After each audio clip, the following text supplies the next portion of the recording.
नमस्कार। आज मैं आपको एक शॉर्ट स्टोरी सुनाने जा रहा हूँ जो एक उपन्यास है। दीवार में एक खिड़की रहती थी। ये विनोद कुमार शुक्ल जी का एक उपन्यास है। यह उपन्यास किसी एक तथ्य पर आधारित नहीं है। इस उपन्यास में एक दंपति रघुवर प्रसाद और उनकी पत्नी सोनसी, उनके जीवन के कुछ पलों के कुछ क्षणों को बड़ी सूक्ष्म तरीके से दर्शाया गया है। और इस उपन्यास में मुख्य किरदार रघुवर प्रसाद और उनकी पत्नी ही हैं। इनके अलावा और भी कुछ लोग इसमें शामिल हैं, जैसे रघुवर प्रसाद के माता पिता, रघुवर प्रसाद का भाई छोटू, हाथी चालक साधु, विभागाध्यक्ष बूढ़ी अम्मा। इस कहानी में दर्शाया गया है कि इंसान बिना भौतिक संसाधन और सुविधाओं के भी एक सामान्य जीवन को अपने परिवार के साथ ग्रामीण स्तर पर पहले कितनी खुशी से जिया करता था। और इस उपन्यास में विनोद कुमार शुक्ल जी ने जिन शब्दों के संबोधन से इसे पूर्ण किया है, वे शब्द बहुत ही गहरे और इस उपन्यास को एक अलग पहचान देते हैं। जैसा कि इस उपन्यास का नाम है, दीवार में एक खिड़की रहती थी। वो खिड़की इस उपन्यास का एक अहम हिस्सा है। और इसी के साथ शुरुआत करते हैं इस उपन्यास के बारे में। इस उपन्यास में 6 चैप्टर हैं टोटल, और पहले चैप्टर से शुरुआत करते हैं। हाथी आगे आगे निकलता जाता था और पीछे हाथी की खाली जगह छूटती जाती थी। आज की सुबह थी। सूर्योदय पूर्व की दिशा में था। दिन ऐसा पारदर्शी गोरा था जिसमें जो जिस रंग का था वह साफ दिखाई देता था। रघुवर प्रसाद काले रंग के थे। बचपन से सुबह उठने पर उन्हें ऐसा लगता था कि रात उनके शरीर में लगी रह गई है, और हाथ मुंह धोकर नहा धोकर वह फिर से कुछ साफ और तरोताजा हो जाते थे। रघुवर प्रसाद का रंग इतना काला नहीं था कि उनकी मूछें उनके शरीर के रंग से मिलती जुलती हों। रघुवर प्रसाद करीब 22-23 बरस के थे। काले रंग के बाद भी काली भौं और बड़ी बड़ी काली आंखें, वे सुंदर लगते थे। रघुवर प्रसाद के कमरे में झांकने के लिए छोटे बच्चों ने वहां ईंटें जमाई थीं। जो बहुत छोटे बच्चे थे तब भी झांक नहीं पाते थे। रघुवर प्रसाद की शादी के 12 दिन हो गए थे। रघुवर प्रसाद को लग रहा था कि पिता छोटू के साथ पत्नी को विदा कराकर गांव लीवा लाए होंगे। 1-2 दिन में शायद यहाँ आ जाए। शादी के 3 दिन बाद पत्नी मायके चली गई थी। पिता ने पत्नी के जाने के 6 दिन बाद रघुवर प्रसाद से विदा कराने के लिए कहा था, पर विभागाध्यक्ष ने छुट्टी देने से मना कर दिया था। रघुवर प्रसाद एक निजी महाविद्यालय के व्याख्यात थे। उन्हें 800 रुपये महीने में मिलते थे। उनका महाविद्यालय जोरा गांव से नज़दीक एक राष्ट्रीय राजमार्ग नंबर 6 पर स्थित था, जो लगभग जोरा गांव से 8 किलोमीटर दूर था। महाविद्यालय राष्ट्रीय राजमार्ग नंबर 6 पर था, इसीलिए यहाँ से ट्रकें, टेम्पो और बस आया जाया करती थी। रघुवर प्रसाद महाविद्यालय जाने के लिए राष्ट्रीय राजमार्ग पर आधे घंटे पहले खड़े हो जाते थे। उन्हें आजकल 3-4 दिन से महाविद्यालय की ओर से आता हुआ एक हाथी दिखाई पड़ता था। दाढ़ी और बड़े बालों वाला एक सुंदर युवा हाथी पर बैठा रहता था। हाथी का रंग गेहुआ था। रघुवर प्रसाद मन ही मन अपने रंग की तुलना हाथी के रंग से करते थे और फिर सोचते थे कि उनका रंग हाथी से साफ है। रघुवर प्रसाद जहाँ ऑटो के लिए खड़े होते थे वहाँ एक चाय की दुकान थी, एक पान का ठेला था, साइकिल पंक्चर सुधारने की एक दुकान थी। रघुवर प्रसाद ऑटो का रास्ता देख रहे थे। दूर से रघुवर प्रसाद ने हाथी को आते हुए देखा। रघुवर प्रसाद को लगा कि साधु पान की दुकान से तंबाकू चूना लेने आया हो या चाय पीने के लिए आया हो। साधु तंबाकू मलता हुआ रघुवर प्रसाद के पास खड़ा हो गया और उसने धीरे से पूछा, ऑटो नहीं मिली? नहीं मिली, रघुवर प्रसाद ने धीरे से कहा। हाथी पर बैठोगे? महाविद्यालय जाना है ना? हाथी पर? ऑटो तो आता होगा, हड़बड़ाकर उन्होंने कहा। उसके जाने के बाद उन्होंने सोचा कि उन्हें हाथी पर बैठ जाना चाहिए था। हाथी पर चढ़ने और उतरने का भय उन्हें बहुत हुआ, जबकि वे चढ़े उतरे नहीं थे। एक ऑटो रुका, बैठने की जगह नहीं थी। 2 विद्यार्थी थे। गांव की औरतें टुकने लिए बैठी थी, इसलिए वे झांक के पीछे हट गए और थोड़ी देर बाद उन्हें दूसरा ऑटो मिला और धीरे धीरे महाविद्यालय पहुंचते हुए उन्हें बहुत देर हो गई थी। आधे दिन की छुट्टी लेनी पड़ी। इसीलिए रघुवर प्रसाद गणित पढ़ाते थे और रघुवर प्रसाद दाएं और बाएं दोनों हाथों से लिखना जानते थे। दूसरे दिन ऑटो के इंतजार में पिछले दिनों की तरह हाथी आते हुए दिखा। टेम्पो में हमेशा की तरह गांव की औरतें बैठी थीं। एक बूढ़ा डंडा लिए बैठा हुआ था। विद्यार्थी नहीं थे, इसीलिए रघुवर प्रसाद अंदर घुस गए और टेम्पो में जगह बनाकर बैठ गए। हाथी को निकले हुए समय हो चुका था। तब भी हाथी इतने धीरे चल रहा था कि उनका टेम्पो हाथी से आगे निकल गया। विभागाध्यक्ष से रघुवर प्रसाद ने बात की। महाविद्यालय आने में कठिनाई होती है सर, टेम्पो बस समय पर नहीं मिलती, देर हो जाने पर आधे दिन की छुट्टी लेनी पड़ती है। स्कूटर नहीं खरीद लेते सर, इतने पैसे कहाँ से लाऊंगा, साइकिल से आया करो। साइकिल से आने का मन नहीं करता, पिताजी की पुरानी साइकिल है, बिगड़ जाती है, चलाओगे तो उसकी देखभाल रहेगी, साइकिल ठीक रहेगी। मार्च का शुरू का दिन था, तब भी अचानक पानी ऐसा गिर रहा था कि अगस्त का महीना लग रहा था। पानी की तेज बौछार से आम के बौर झर गए थे, बौर की खुशबू में गीलापन था। खाली समय में रघुवर प्रसाद विभागाध्यक्ष से बात करना चाहते थे। अगर पानी बंद नहीं हुआ तो बरसते पानी में कैसे लौटा जाएगा। ऑटो के लिए भीगते खड़े रहना पड़ता। रघुवर प्रसाद के पास छाता बरसाती नहीं थी। स्कूटर के पीछे छाता लेकर बैठना, छाता उलटकर टूट जाता। जो शिक्षक साइकिल से आते थे वे सब पानी रुकने का इंतजार किए बिना साइकिल से चले गए। विभागाध्यक्ष ने जाते समय रघुवर प्रसाद से पूछा, भीगते चलोगे? नहीं सर, मुझे छाता मिल गया है, पैदल जा रहा हूँ, रास्ते में टेम्पो मिल जाएगा तो उससे निकल जाऊंगा। रास्ते में हाथी मिले तो छाता लगाकर मत बैठना, विभागाध्यक्ष ने कहा। क्यों सर? रघुवर प्रसाद ने कहा। एक हाथी से तो छाता पकड़ोगे, संभल कर बैठते नहीं बनेगा। शायद सड़क के नीचे की हवा हाथी के ऊपर की तेज की हवा हो, छाता उलट जाए। छाता संभालने में खुद मत गिरना, छाता को गिर जाने देना। छाता मेरा नहीं है, किसी का भी छाता हो, झल्लाकर विभागाध्यक्ष ने कहा। जी हाँ, रघुवर प्रसाद ने कहा। महाविद्यालय के सामने एक हैंडपंप था। बीच में पानी पीने की छुट्टियों में बच्चे और लड़के जरूर पानी पीते थे। गिलास से पानी पीने के लिए स्कूल और महाविद्यालय दोनों जगह घड़े और चंबू रखे थे। घड़े से निकालकर गिलास से पानी पीना प्राचार्य और शिक्षकों से लेकर प्राथमिक स्कूल तक के बच्चों को अच्छा नहीं लगता था। महाविद्यालय के प्राचार्य पानी पीने हैंडपंप तक जाते थे। कभी उनके साथ शिक्षक होता, क्लर्क होता या चपरासी होता जो हैंडपंप चलाता था। शाला के पीछे तालाब था, तालाब के किनारे पेशाब करने की आड़ बना दी गई थी। 8 लड़के एक साथ पेशाब करते थे। जब महाविद्यालय के प्राचार्य अकेले बाहर जाते तो सब समझ जाते थे कि पानी पीने नहीं, पेशाब करने जा रहे हैं। प्राचार्य जब उठकर खड़े होते तो कहते बाहर चला जाए, तो वहां बैठे शिक्षक भी उठ जाते थे। उनको पता लग जाता था कि प्राचार्य पानी पीने जा रहे हैं, और जब वे पेशाब करना चाहते तो प्राचार्य बतला देते पानी नहीं पीना है, तब वे अकेले जाते थे। रघुवर प्रसाद का एक कमरे का घर था, 30 रुपए महीने का किराया था। बिजली का मीटर अलग था। उनका कमरा बीच में था, आजू बाजू एक एक कमरे थे। उनमें भी परिवार रहते थे। और रघुवर प्रसाद के माता पिता, छोटा भाई 50 किलोमीटर दूर धर्मपुरा गांव में रहते थे। बस से कम 1.5 घंटे की रास्ता थी। 3 कमरे के परिवार के लिए 3 टट्टियां लाइन से बनी थीं। शादी के बाद रघुवर प्रसाद 8 रुपए महीने के हिसाब से एक टट्टी में ताला लगाने लगे थे। टट्टी का ताला एकदम नया था। टट्टी में बिजली नहीं थी। रात को टार्च या डिबरी लेकर जाना पड़ता था। अगले दिन पैदल कुछ दूर निकल आने के बाद रघुवर प्रसाद को टेम्पो नहीं मिला। पानी बूंद बूंद गिर रहा था। उन्होंने निर्णय किया कि टेम्पो नहीं मिलेगा तो हाथी पर बैठ जाएंगे। और टेम्पो नहीं आ रहा था और हाथी आते आते समीप आ गया। बाबू चलोगे? युवा साधु ने रघुवर प्रसाद से पूछा। उन्होंने हाँ कहा और साधु ने हाथी से कुछ बुदबुदा कर कहा। हाथी नीचे बैठ गया। रघुवर प्रसाद रस्सी के सहारे हाथी पर चढ़ गए और ऊपर बैठ गए। कुछ देर पहले पानी बंद हो गया था और हल्की सी धूप निकल आई थी। वे हाथी पर बैठे बैठे देख रहे थे कि औरतें उनके कमरे से चारपाई निकाल रही थीं और दरी बिछा रही थीं। घर के बाहर शायद खटिया पर पिता थे। पड़ोस के कमरे से निकलकर वे चारपाई पर बैठे, फिर लेट गए। हाथी ठीक पिता की चारपाई के पास खड़ा हुआ। पिता ने तब भी रघुवर प्रसाद को नहीं पहचाना और उन्होंने खटिया उठाकर किनारे कर ली। तभी उन्होंने पहचाना कि हाथी पर उनका बेटा बैठा हुआ है। रघुवर प्रसाद हाथी से संभलकर उतरे और उन्होंने 1 रुपए का सिक्का निकाला। तब तक हाथी खड़ा हो गया था। सिक्का देखकर साधु ने मुस्कुराकर कहा, हाथी को दे दीजिए। हाथी को सिक्का कैसे दें? या वे हथेली फैलाए ठीक से सोच भी नहीं पाए थे कि हाथी ने हथेली से सिक्के उठाकर रघुवर प्रसाद के हाथ से साधु को दे दिया। रघुवर प्रसाद को पिता कमजोर लग रहे थे।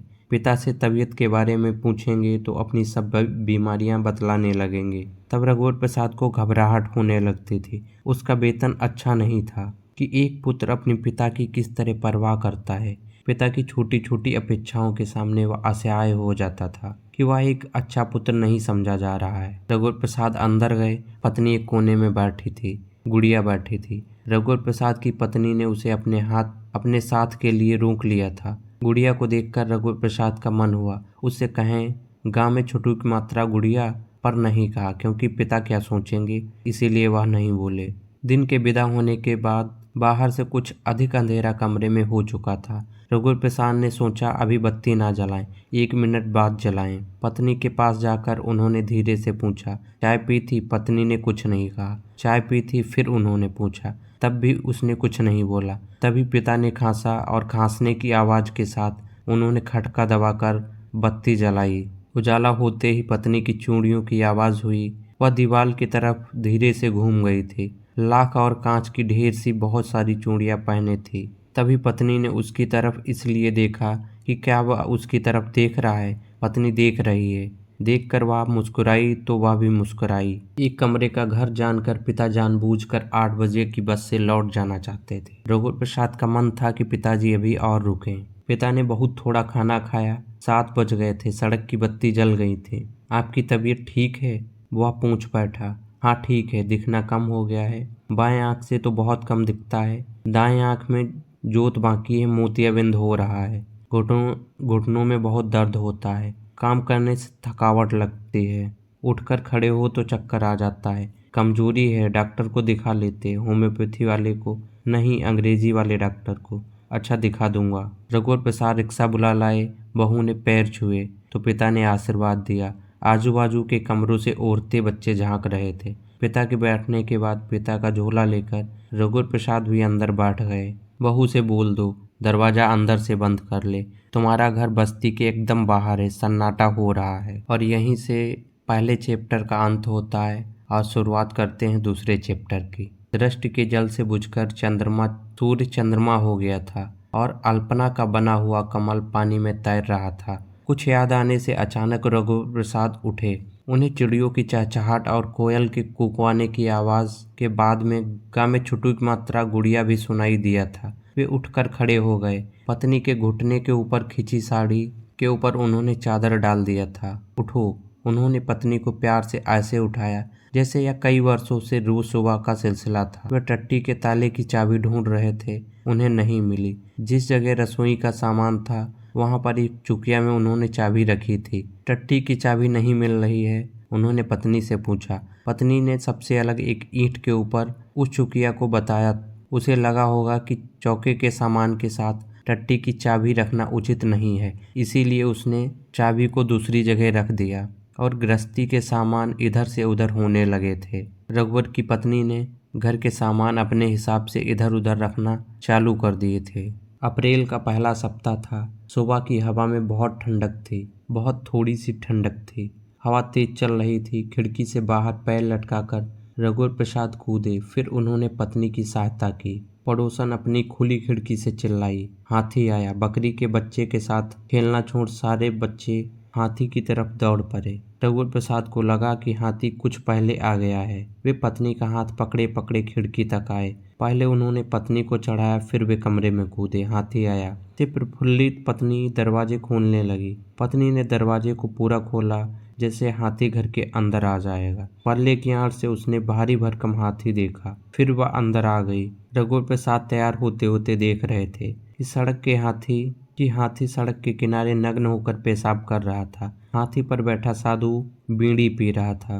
हाथी देखकर पत्नी एक छोटी सी लड़की की तरह खुश थी। हाथी पर बैठे हुए रघुवर प्रसाद ने देखा कि साइकिल हाथी से आगे निकल गई। थोड़ी देर बाद वह दीवारों का जाता हुआ डेरा मिला। औरतें सिर पर टट्टा कमचिल बोहे थीं। 3 सुअर 3 साइकिलों के कैरियर से बंधे थे। चौथी साइकिल के कैरियर में एक टोकनी में बंधा हुआ बकरा था। बकरा ले जाने वाला आदमी डेरे का आदमी नहीं लगता था। थोड़ा आगे जाने पर एक ठेले पर जाती हुई नाव मिली। नाव एक तालाब से दूसरे तालाब में ले जा रही होगी। रघुवर प्रसाद ने क्लास लेने जाते समय विभागाध्यक्ष से कहा। पढ़ाकर जब वे लौटे तब विभागाध्यक्ष ने उनसे कहा, आपके दोनों हाथ में चाक लगी रहती है। कक्षा से आते हैं तो हाथों के साथ साथ चेहरे पर भी सफ़ेदी लगी होती है। आपको तो मालूम है सर, मैं दोनों हाथ से लिखता हूँ। हाँ, पर चेहरे से तो नहीं लिखते। जी हाँ, पत्नी को जब ये मालूम हुआ रघुवर प्रसाद दोनों हाथ से लिखते हैं तो वह बहुत खुश हुई और उसने रघुवर प्रसाद से पूछा, क्या आपके हाथ में 6 उंगलियां हैं? तो रघुवर प्रसाद ने कहा, नहीं, 5 उंगलियां हैं। और रघुवर प्रसाद ने अपने हाथ की हथेलियों को सोनसी के गालों पर रखते हुए कहा, क्या तुम्हारी 6 उंगलियां हैं? सोनसी ने कहा, नहीं। पत्नी ने पैर की उंगलियों से रघुवर प्रसाद की हाथ की उंगलियों को जोर से पकड़ा। अच्छा, छोड़ दो, रघुवर प्रसाद ने कहा। पत्नी ने छोड़ दिया। अरे, कहकर पत्नी ने रघुवर प्रसाद के पैर छुए। क्या हुआ? उन्होंने पूछा। तुमको पैर लग गया था। रघुवर प्रसाद मुस्कुराए। ऐसे कितनी बार तुम्हारा पैर मुझको लगता होगा, तब तो पैर नहीं छुई। कई दिन बाद भी एक बार पैर छू लो तो पहले का हिसाब पूरा हो जाता है, शर्मा कर पत्नी ने कहा। पत्नी खाना बनाने की तैयारी कर रही थी। रघुवर प्रसाद दरवाजा खोलकर बाहर खड़े थे। विभागाध्यक्ष कुर्ता धोती पहने स्कूटर हाथ से ढकेलते हुए आ रहे थे। यह देख रघुवर प्रसाद उनके पास गए। क्या हुआ सर? चालू करते करते थक गया, चालू नहीं हुई। आगे मिस्त्री की दुकान है ना, आइए पहले चाय पी लीजिए। चाय नहीं, पानी पीऊंगा। आइए सर, उधर चलते हैं। किधर? खिड़की के उस पार। चप्पल उतार दीजिए। वे गोबर से लिपी पगडंडी पर चलने लगे। विभागाध्यक्ष को लगा कि उन्हें लंबी पूंछ वाली शाह बुलबुल को देखा है। बड़ी अच्छी जगह है रघुवर प्रसाद। विभागाध्यक्ष बहुत खुश हुए। विभागाध्यक्ष ने मन में सोचा, रघुवर प्रसाद की पत्नी कितनी सुंदर है। तुम जाकर खाना बनाओ, हम लोग चाय बूढ़ी अम्मा की दुकान से पी लेंगे। आइए सर।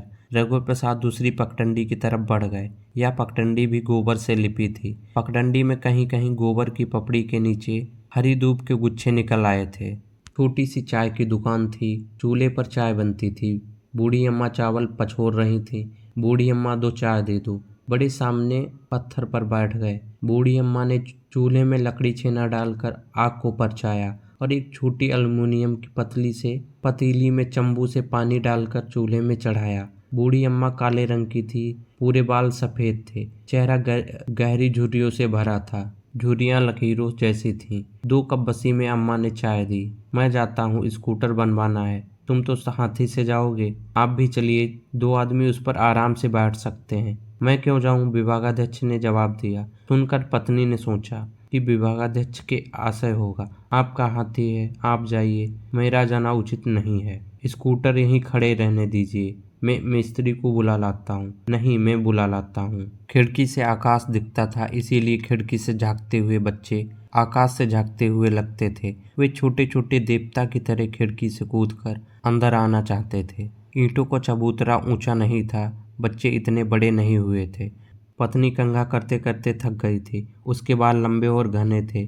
बाल सुलझ नहीं रहे थे। शादी के पहले उसकी माँ कंघी करती थी, अब उसे खुद करना पड़ता था। आधे घंटे से ज्यादा हो गए थे। लकड़ी का चौड़ा कंघा था। इतना बड़ा कंघा है? पत्नी ने कहा। लाओ, मैं कंघा कर दूं। रघुवर प्रसाद ने कहा। तुमसे नहीं बनेगा। बन जाएगा। रघुवर प्रसाद पत्नी के पीछे बैठ गए। उन्होंने पत्नी के बालों को अपनी गोद में रख लिया। वे ऊपर से बालों को सुलझा रहे थे, धीरे धीरे कंघी कर रहे थे। तब भी बाल खींच रहे थे। सोनसी बालों को सिर के पास हाथ से दबाए हुए थी। उसकी आंख में आंसू आ गए थे। लगता है, पत्नी ने कहा। रहने दो, तुम ही कंघी करो, रघुवर प्रसाद ने कहा। तुम तालाब में डुबकी लगाकर जैसे ही सर ऊपर निकाला करो तो बालों को पीछे झटका लिया करो, फिर समेट कर जूड़ा बना लिया करो।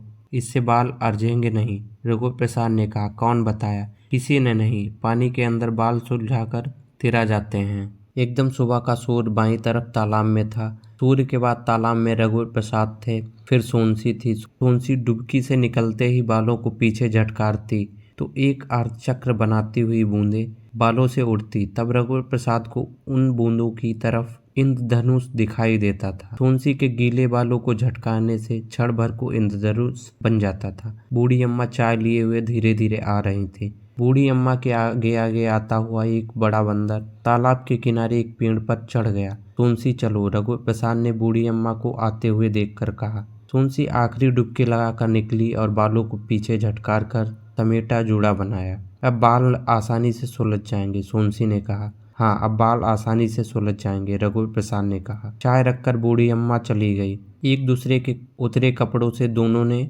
अपने शरीर को पोंछा, फिर धुले हुए कपड़े पहनकर चाय पी।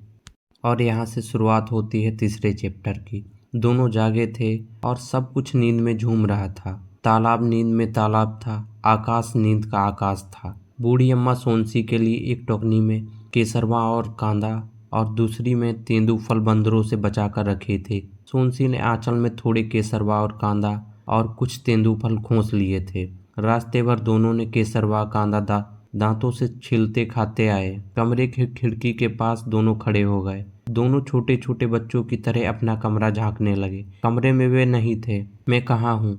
रघुवर प्रसाद ने कमरा झांकते हुए सोनसी से पूछा, जैसे कमरे से पूछा। तुम मेरे पास हो, कमरा झांकते हुए सोनसी ने कहा, जैसे कमरे से कहा। और मैं? खाली कमरा देखती हुई सोनसी ने आश्चर्य से कहा, तुम यहाँ मेरे पास हो, रघुवर प्रसाद ने कहा। इसके बाद दोनों कमरे में कूद गए। रघुवर प्रसाद, ओ रघुवर प्रसाद, कोई पुकार रहा था। लगता है विभागाध्यक्ष हैं, रघुवर प्रसाद ने सोनसी से कहा। रघुवर प्रसाद ने दरवाजा खोला। विभागाध्यक्ष थे, बदहवास लग रहे थे। सुबह बिस्तर से उठते ही आ गए थे। विभागाध्यक्ष बिना किसी की तरफ देखे खिड़की के पास गए और खिड़की से बाहर देखने लगे। उनका और कहीं ध्यान नहीं था। बैठिए सर, पानी पी लीजिए, रघुवर प्रसाद ने कहा। सोनसी ने बिस्तर उठाकर पैताने तहा दिया था। चारपाई पर केवल दरी बिछी थी। पानी पीते पीते विभागाध्यक्ष खिड़की से बाहर देख रहे थे। रघुवर प्रसाद, मैं कहने आया था कि मैं अपने बच्चों को लेकर आता हूँ। हम लोग खिड़की से उस तरफ जाएंगे।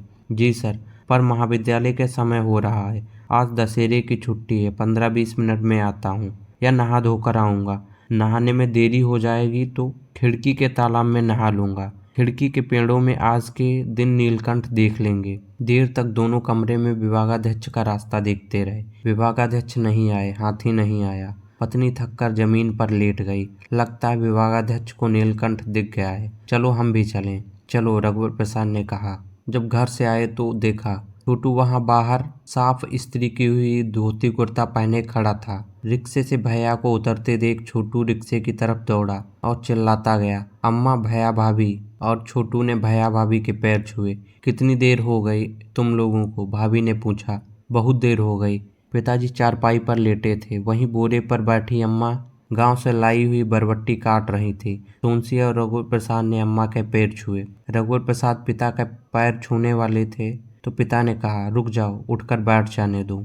जाओ, पहले दोनों हाथ मुंह धो लो। दोनों हाथ मुंह धोने गए तो अम्मा ने उनके आज्ञा पालन से खुश होकर रघुवर प्रसाद के पिता की तरफ देखा। रघुवर प्रसाद के पिता मुस्कुराए। भैया, आज हाथी आया था? छोटू ने पूछा। नहीं, रघुवर प्रसाद ने कहा। आएगा, क्या मालूम। आए तो उसे हाथी पर बैठा कर घुमा देना, पिता ने कहा। अम्मा उठकर सोनसी के पास गई, माथा छुआ। है तो बहुत बुखार है। सुनकर पिता उठकर बैठ गए। सोनसी की आंख छलछलाई थी। शायद उसे मायके की याद आ रही हो। अम्मा ने उसके सिर को छाती से चिपका लिया। चल लेट जा। डॉक्टर को दिखाया था? रघुवर प्रसाद ने पिता से पूछा। जी, गोलियां दी हैं। गोलियां कब खानी है? 2-2 घंटे में। समय हो गया। हाँ, कहाँ है? बहू को दे दो। छोटू, भाभी को एक गिलास पानी दे दो। रघुवर प्रसाद ने गोली निकाली। छोटू पानी लेकर भाभी के पास गया। रघुवर प्रसाद ने छोटू को गोली दी कि वह भाभी को दे दे। गोली खाने के बाद अम्मा ने उसे बोरे पर लिटा दिया था।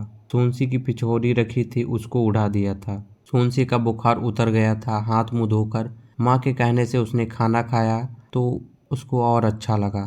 छोटू कुर्ता धोती को लगातार गंदा होने से बचाए हुए मन ही मन हाथी का रास्ता देख रहा था कि आ जाए। कोई नहीं जाएगा तो वह अकेले हाथी पर बैठकर घूम आएगा। सब नंगे पैर हाथी पर बैठने के लिए निकले। साधु हाथी पर पहले बैठा हुआ तैयार था।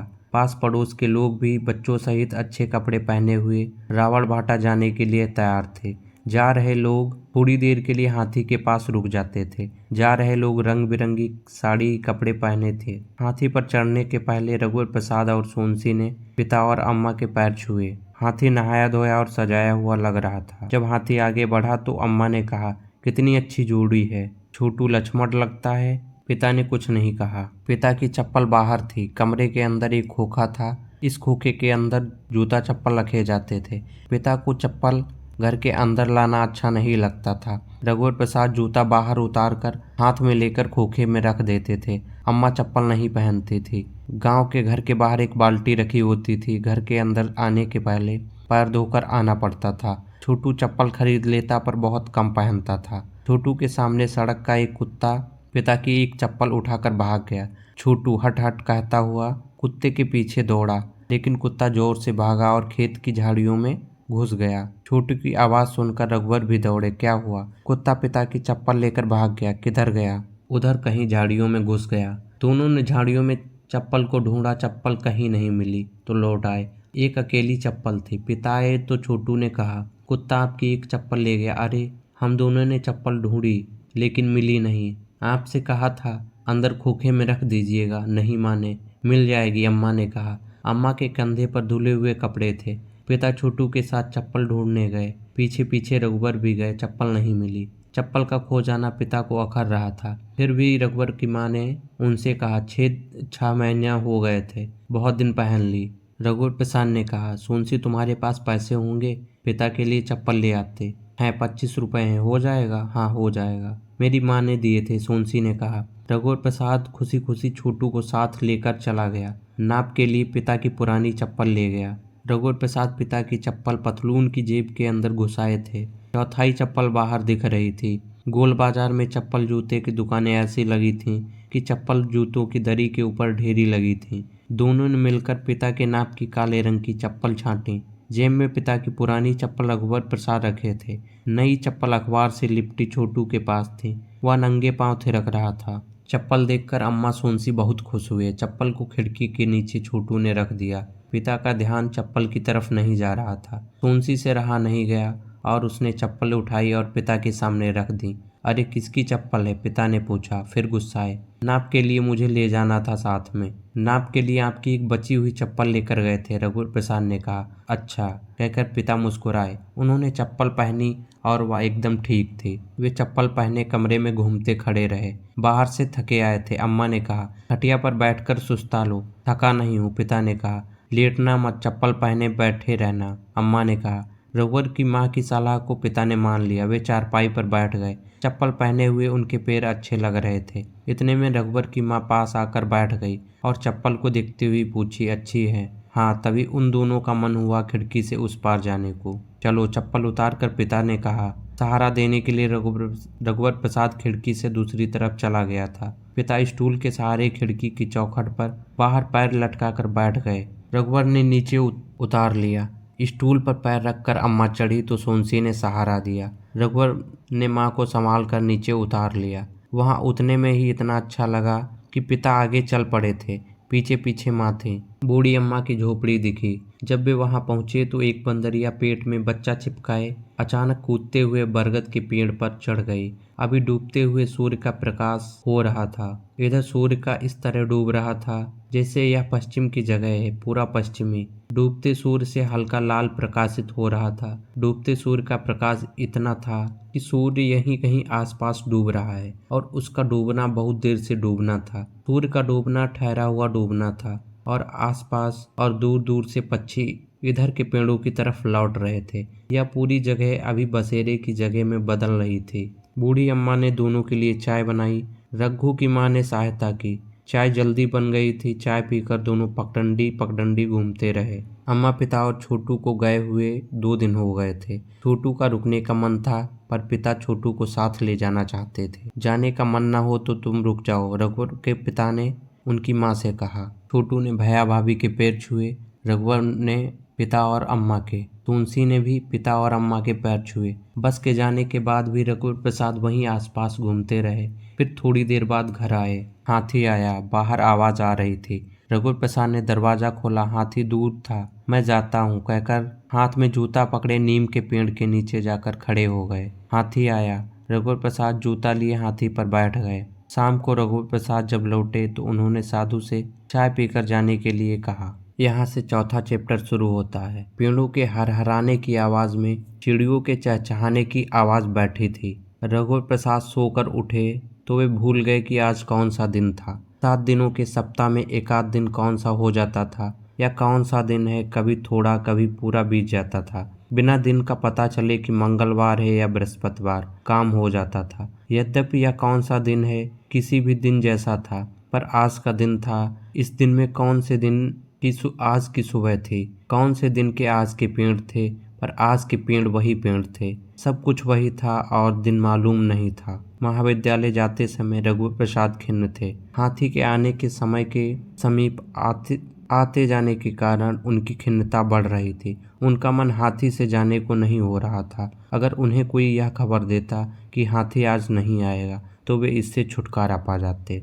अपने मन से किसी एक टेम्पो पर अच्छी जगह देखकर बैठ जाते। अभी तक हाथी नहीं आया, रघुवर प्रसाद ने कहा। अभी तो समय है, थोड़ी देर और देख लो, सोनसी ने कहा। मैं टेम्पो से चले जाता हूँ, भात बन गया है, खाकर जाना, तब तक हाथी आ जाएगा। मुझे भूख नहीं है। रघुवर प्रसाद को सच में भूख नहीं थी, तब भी उन्होंने थोड़ा भात खा लिया और वे घर से निकल जाना चाहते थे। सोनसी खिड़की से तालाब नहाने के लिए गई।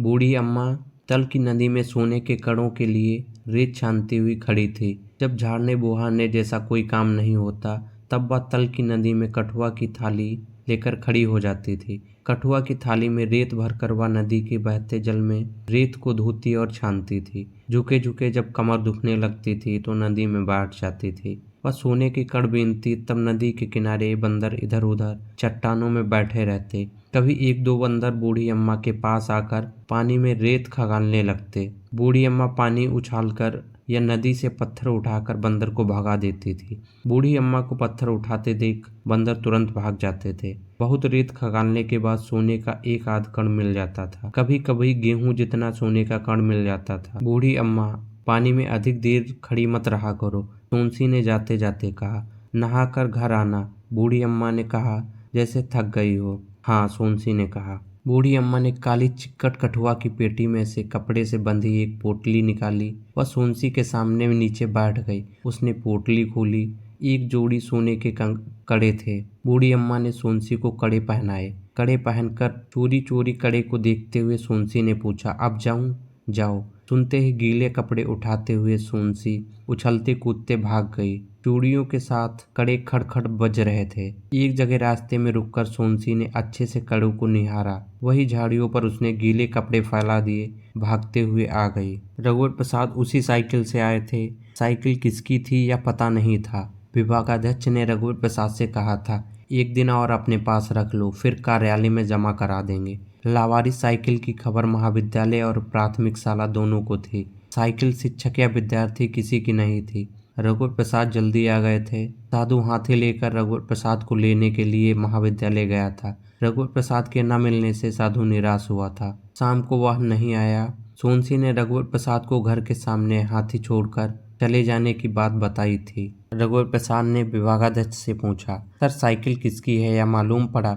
मालूम नहीं, कौन छोड़कर चला गया। आसपास के गांव की होगी, कोई लड़का चलाता हुआ आया होगा और साइकिल भूलकर चला गया होगा। चोरी की साइकिल तो नहीं छोड़ जाएगा। क्या पता हाथी से आए हो, साइकिल से क्यों नहीं आए? साइकिल से निकल रहा था कि हाथी लेकर साधु आ गया। मैंने उससे कहा था कि साइकिल छोड़ने जाना है। वह कहता था साइकिल भी हाथी पर रख लो। हाथी बड़ा और ताकतवर है तो उस पर कुछ भी लाद लो, ऐसा थोड़े होता है। बैलगाड़ी से जा रहे होते तो क्या कहता कि बैलगाड़ी लाद लो? नहीं सर, मैंने साइकिल नहीं लादी। मुझे लगा साइकिल लादने से हाथी को चोट लग जाएगी। साइकिल घर पे छोड़ दी। साइकिल में कार्यालय में जमा करा दूंगा। आज ही करा देते तो अच्छा था। प्राचार्य को लगेगा कि पुलिस में रिपोर्ट लिखवाना है तो लिखा देंगे और साइकिल थाने में जमा करा देंगे। सड़क पर पड़े एक पत्थर के ऊपर सामने का चक्का पड़ा तो फट से ट्यूब फट गया। ट्यूब के फटने से वे चौंक गए। साइकिल किनारे के पेड़ से टकराते बची।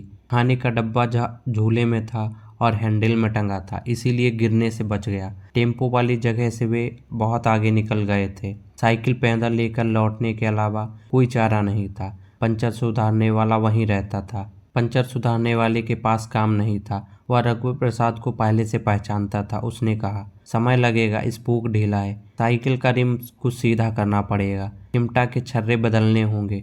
दूसरे की साइकिल थी, पंचर उन्हीं के कारण हुई थी, बाकी खराबी पहले की थी। केवल पंचर सुधार दो, दूसरे की साइकिल है, पहुंचाने जाना है। स्पूक कसना पड़ेगा, नहीं तो रिम और टेढ़ा हो जाएगा। अच्छा कस दो। साइकिल खोलते हुए उसने कहा, समय लगेगा, हाथी नहीं तो टेम्पो से चले जाइए, बाद में साइकिल ले जाना। साइकिल आज लौटानी है, साइकिल साथ लेकर जाना पड़ेगा, चाहे घंटा भर लग जाए। विभागाध्यक्ष को आपका हाथी से आना जाना ठीक नहीं लगता। उन्हें लगता है कि आप किसी दिन झंझट में न पड़ जाएं। साधु कैसा आदमी है? अच्छा आदमी है सर। ऐसा करिए, आप साइकिल कार्यालय में जमा मत कराइए, कुछ दिन और अपने पास रखिए, शायद साइकिल के मालिक का पता चल जाए। नहीं सर, यह जिम्मेदारी का काम है। साइकिल टूट फूट जाएगी तो मुझे भरना पड़ेगा। साइकिल कार्यालय में रहेगी तो दुरुपयोग होगा, आपके पास रहेगी तो अच्छी रहेगी। साइकिल में ताला लगाकर रख देना, रखे रखे खराब हो जाएगी। साइकिल वाला बनवा लेगा।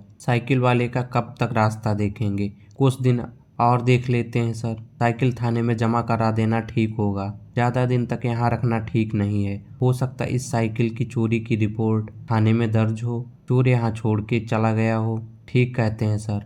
रघुवर प्रसाद ने साइकिल कार्यालय में जमा करा दी।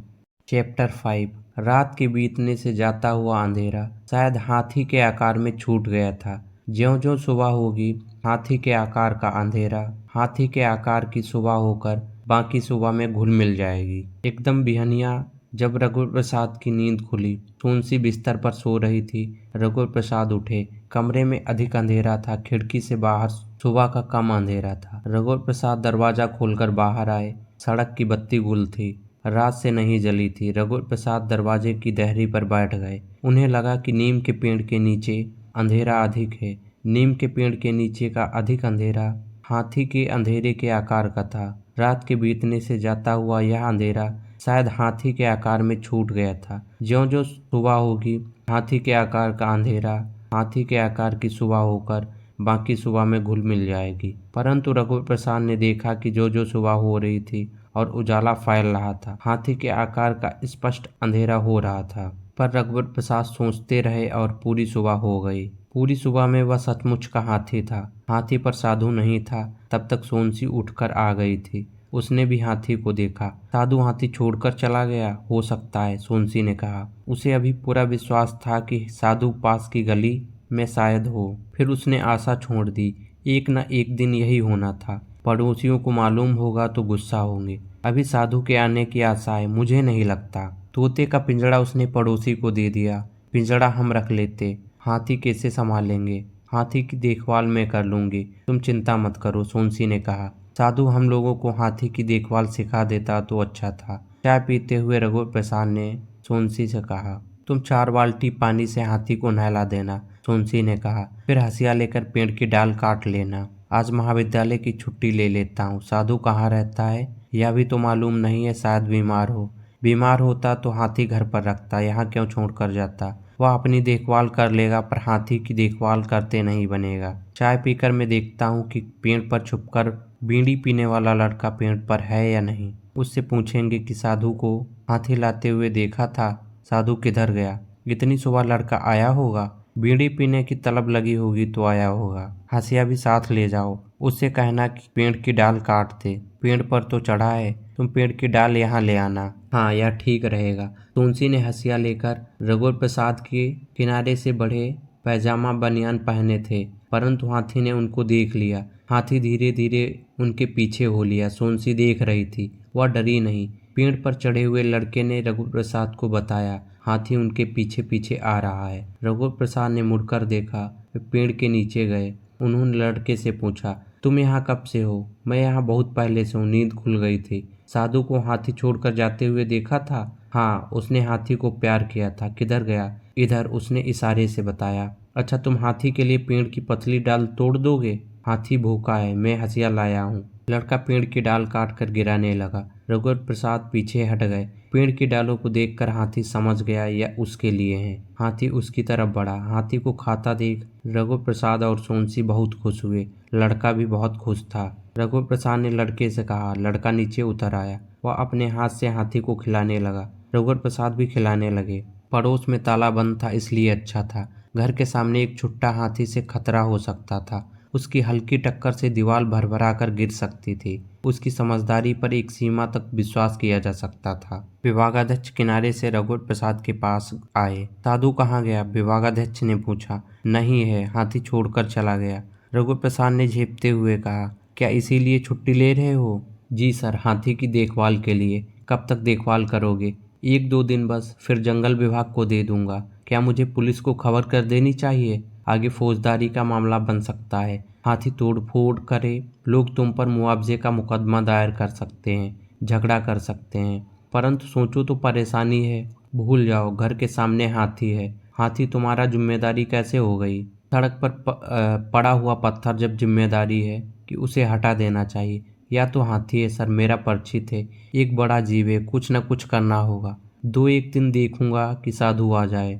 विभागाध्यक्ष ने प्राचार्य को बताया था कि साधु ने रघुवर प्रसाद के घर के सामने हाथी को लावारिस छोड़ दिया है। हाथी ने भी रघुवर प्रसाद की आवाज सुनी होगी। तभी रघुवर प्रसाद की दृष्टि गली में पड़ी। गली से साधु एक आदमी का सहारा लेते हुए आता दिखा। रघुवर प्रसाद की आशा के विपरीत यह था। वे आश्चर्य से खड़े हो गए थे। तुलसी भी चावल की थाली लिए हुए उन तक आ गई थी। गली के सामने दोनों खड़े थे।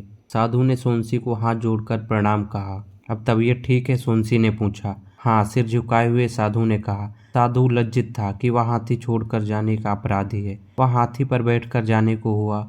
उसे जल्दी हाथी ले जाने की थी। चाय पीकर जाना, सोनसी ने कहा। चाय नुकसान करेगी, साधु के साथी ने कहा। सुस्ता लो, पानी पी लो, रघुवर प्रसाद ने कहा। अब तबीयत अच्छी है, साधु ने कहा। साधु हाथी पर बैठकर चला गया। हाथी धीरे धीरे जा रहा था। साधु का साथी आदमी भी जाने को था। तब रघुवर प्रसाद ने पूछा, क्या आप साधु का इलाज करते हैं? नहीं, मेरे पिता वैद्य हैं। चाय पिएंगे? नहीं, चाय नुकसान करती है, कहकर वह चला गया। कितना अच्छा था कि इसी दिन में अम्मा और छोटू रिक्शे पर आते दिखे। अम्मा छोटू ने रघुवर प्रसाद को नहीं देखा था। पेंट वाला लड़का अम्मा और छोटू को पहचानता था। अगर रघुवर प्रसाद उससे बात नहीं कर रहे होते तो वह रघुवर प्रसाद को पहले बता देता। रघुवर प्रसाद रिक्शे की ओर भागे। वे रिक्शे तक पहुंचे। तब तक रिक्शा घर के सामने खड़ा हो गया था। तुलसी को भी मालूम नहीं था। छोटू एक झोला लेकर उतरा। छोटू निराशा लग रहा था, बस में ऊँघते आया होगा। फिर अम्मा उतरी। छोटू ने रघुवर प्रसाद को देख लिया। रघुवर प्रसाद रिक्शे के पास पहुंचे तो तुलसी को चिल्लाए, अम्मा आई हैं। जब रघुवर प्रसाद अम्मा के पैर छू रहे थे तभी छोटू ने रघुवर प्रसाद के पैर छुए। छोटू का सिर रघुवर प्रसाद के सिर से टकराया। रघुवर प्रसाद ने छोटू से कहा, फिर से सिर लड़ाओ नहीं तो सींग निकलेंगी। रघुवर प्रसाद तनकर खड़े हो गए। छोटू कैसे सिर को लड़ाता? वह कूदकर रघुवर प्रसाद के कंधे से लटक गया। तब भी वह रघुवर प्रसाद के सिर से अपना सिर नहीं छुआ पाया। जब रघुवर प्रसाद झुके तब छोटू ने सिर छुआया। रिक्शे वाले को पैसे देते हुए अम्मा ने रघुवर प्रसाद को आशीर्वाद दिया था। रघुवर प्रसाद ने भी छोटू को खुश रहो का आशीर्वाद दिया था। अम्मा गांव वापस जाने को थी, इसीलिए शाम को सब जल्दी सो गए थे, क्योंकि सुबह की जल्दी बस से जाना होता था। चैप्टर 6, यह सबसे अंतिम चैप्टर है। रात भर अंधेरे का इतना साथ था कि दिन का उजाला बहुत उजाला लग रहा था। लगा कि एक सूर्य से इतना उजाला नहीं हो सकता, दो सूर्य होंगे। रघुवर प्रसाद छप छप पानी से डूबी सड़क पर जा रहे थे। डुबके लगाते कदम थे। बरसात की सड़क पानी की सड़क हो गई थी। सड़क से उतरकर गुल्लर के पेड़ के नीचे कीचड़ हो गया था। बिजली के खंभे का उजाला गुलर के पेड़ पर था। लड़का भी पेड़ पर था। लड़के ने रघुवर प्रसाद को आते देख लिया था। पेड़ में बैठे हो? रघुवर प्रसाद ने पूछा। हाँ, बैठा हूँ। घर चलो, भीग जाओगे। पेड़ पर रहूंगा, नहीं जाता। तुम मेरा छाता रख लो, खुमरी है, खुमरी पहन कर बैठा हूँ, बोरा ओढ़ा हूँ। घर नहीं जाओगे? नहीं, अब सुबह होने वाली है, पेड़ पर बिजली गिर सकती है। रघुवर प्रसाद ने उसको डराया, डर कर घर आ जाए इसीलिए। अंगौछे से हाथ पैर पोंछकर रघुवर प्रसाद लेट गए। बत्ती बुझाकर सोनसी भी लेट गई। महाविद्यालय जाने का समय हो गया था। साधु नहीं आया था। रघुवर प्रसाद टेम्पो से महाविद्यालय जाने के लिए निकले। रघुवर प्रसाद ने हाथी को देखा और एक गहरी सांस लेकर वहीं रुक गए कि हाथी उनकी तरफ आ रहा है। हाथी इस तरह आ रहा था जैसे बीमार था। साधु के बीमार होने के कारण हाथी सावधानी से चल रहा हो, इसीलिए बीमार लगा। कोई दरवाजा खटखटा रहा है। रघुवर प्रसाद ने दरवाजा खोला। वैद्य का लड़का था जो साधु के साथ आया था। साधु बनारस चला गया है, उसने कहा। कब? दोपहर को। और हाथी वहीं बंधा हुआ है। साधु को उठा ले गए और हाथी को भी उठा ले जाते। रघुवर प्रसाद कहना चाहते थे, हाथी छोड़ गए, आपको बताना चाहिए, इसीलिए बताने आया हूँ। मैं साधु को दवाई देने गया था, अब दवाई बेकार हो गई, वह चला गया। रघुवर प्रसाद और सोनसी दरवाजा खोले खड़े रहे। पता नहीं पेड़ पर लड़का बैठा है या नहीं। मैं हाथी को देख आऊं।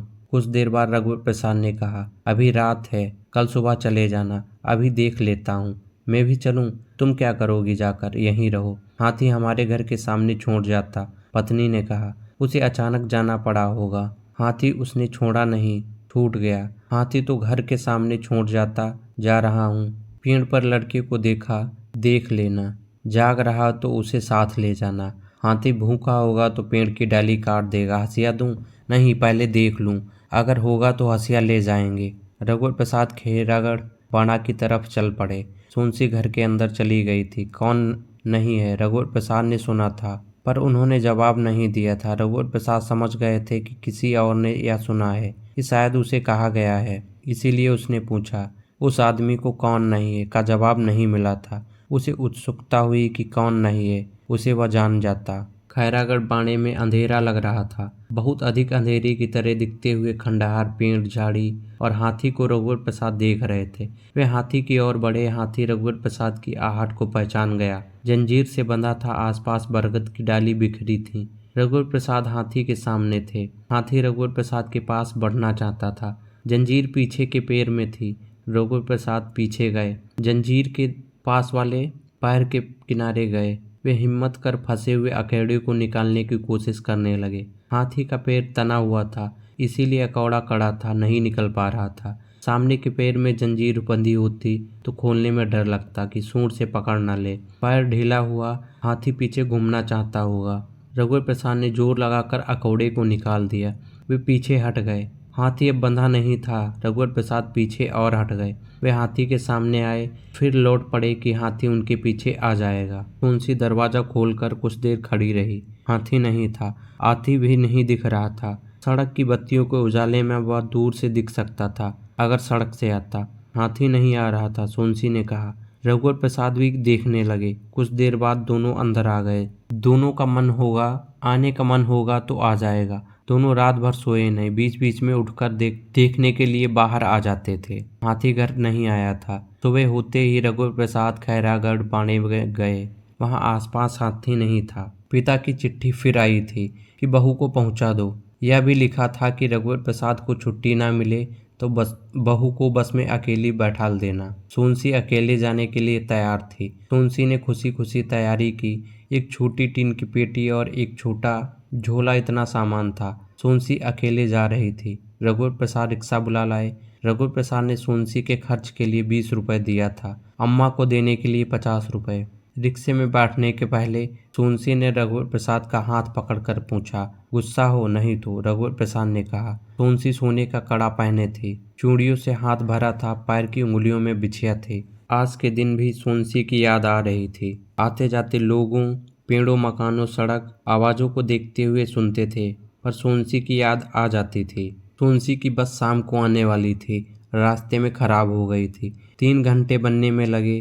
बस आम के ऊंचे पेड़ के पास रुकी थी। बस के रुकते ही पेड़ से एक बंदर बस की छत पर कूद गया। सामान उतारने के लिए कुली बस में चढ़ने लगा। तब उसे बंदर दिखा। एक झूमी आम की डाल पर कूदकर बंदर भाग गया। बस के ऊपर सामान लदा था। बोरों में फटे गोभी मिर्च भरी थी। सोनसी ने रास्ते भर जगह जगह बंदर के झुंड देखे थे। एक बार चलती बस के सामने से 2 बंदरों ने एक के पीछे एक सड़क पार की थी। सुबह करीब 8 बजे विभागाध्यक्ष स्कूटर से रघुवर प्रसाद के घर के सामने से गुजरे। उन्होंने एक साइकिल रघुवर प्रसाद के घर के सामने खड़ी देखी। उन्होंने सोचा, रघुवर प्रसाद के घर के सामने कोई साइकिल लावारिस छोड़कर तो नहीं चला गया। वे जल्दी में थे, रुके नहीं। घर के सामने एक नीम का पेड़ घर के सामने इस तरह था कि उसे किसी ने छोड़ा नहीं था। विभागाध्यक्ष ने नीम की पेड़ की तरफ ध्यान न दिया हो।